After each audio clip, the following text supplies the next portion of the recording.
Hello viewers, my name is Flora Charles and this is Olaga TV. Wherever, however, whenever, una go hear So we are live at Arondu Zogo and we want to talk about the MKPONANA. MKPONANA is a tradition that takes place in Arondu Zogo, especially when there is a celebration of life. And we're here to ask from the person that does the MKPONANA to explain more to us. Stay tuned. Adamazi. Yeah, when I have fagi. Ka na-akpọ ejike anya ọgụ. Ihe na-egbu ọtụrụ dị anukwu. So I chọrọ ka ịkọwara anyị maka MKPONANA. Gịnị ka esi agba MKPONANA? MKPONANA akete na-afụ na ịyawo omenala Igbo. Ọ ya ka eji eme omenala Igbo. Like ịbịa na ibe a na-eme akwamozu. Nya ka eji eme akwamozu, a na-agba ya.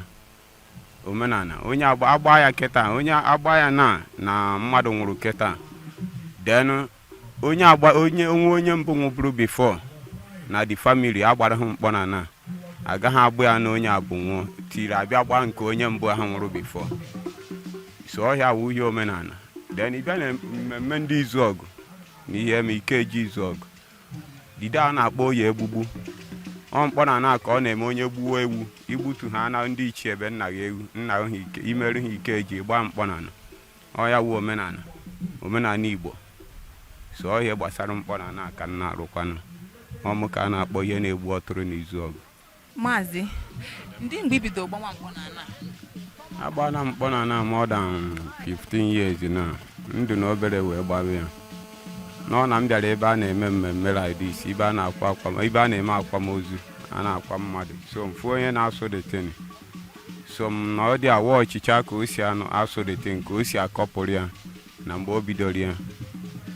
O wee ruo ndị wee nara mmadụ nganata onye na-asụ ya na side m. Wee ganata ya MKPONANA ahụ. Nweta buti isi egbe m nwetara wee kọpụrụcha ya. Mee ya etu ahụ onye ahụ siri mie. So tinye ọkụ nye agba. Etu ahụ ka m si wee bido gbaba dị MKPONANA. O nwere nke ndị mbụ na-agbakwa a na-akpọ egbe nduru. Ana m agbakwa nke ahụ. Dide mere unu akwa ichie mezuo Nwokoye Perikoma. Ọ m na-agbara MKPONANA ebe ahụ.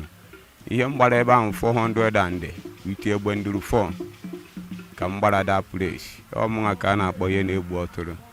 So ịbịa na ndị izu ọgụ ka o nwekwere ndị buru m ụzọ gbabịa. Betu m na-agbago ga mba dị iche iche. Nọtakwanụ. So ka esi agba MKPONANA ọ na-emerụkwa arụ betu na ada eti ihe bullet, o nweghị dịka weapon a na-eti ihe. Ọ nsi egbe gunpowder ka anyị na-ebu ụzọ wunye were kochie ya. Bịa werezie aja tọpụọ ya. So aja ha na-etinye onwe weapon na-adị ya nụ. Ịghọtara.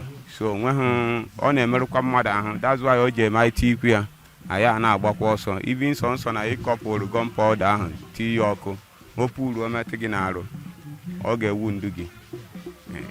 So ọ nwụghị ihe ọjọọ ka ọ ihe omenala. Ndị mbụ na-agba ya before anyị nwa wee tote wee gbawakwu ya. Ọ ka ndị mbụ na ndị egede si eme ya.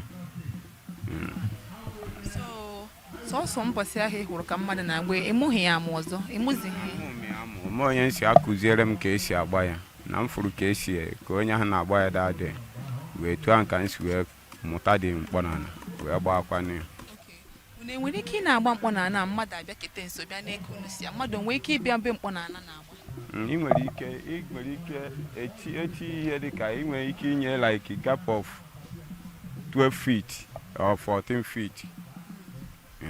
Ị nwere ike ịnọdị ọ na-agba onwe ga-emenụ. Mana ọ na ohi tie okwute n'ala, o nwere ike ịmapụ. Ọ na ọ gbawara na ohi tie ihe dị ike n'ala, o nwere ike gbọwa. Ọ gbọwakwa ọ gaghị agafe a. Ole si na o nweziri ihe bụ nke ahụ. Maka a na-enwe ọdachi n'ihe. O nwere ike ebe ahụ a na-eme ihe onwe mmụọ n'ebe ahụ. Obi adịghị mma, ha chọọ isi na MKPONANA ahụ wee jee ọgụ. Ọ ya na MKPONANA na-emerụ mmadụ ahụ. Ma na onye ha na-agba ya nwere ihe o metere ọma ahụ.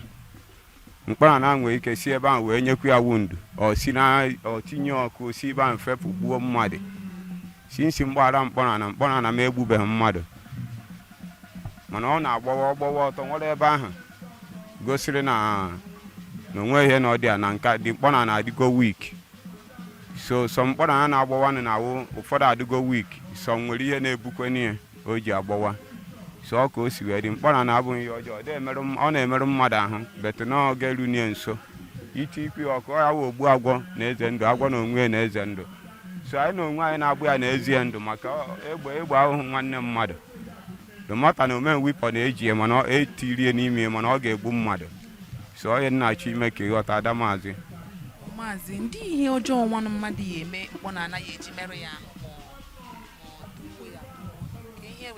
like etu anyị nọ na asị onye ọna na-eme omenala izu ọgụ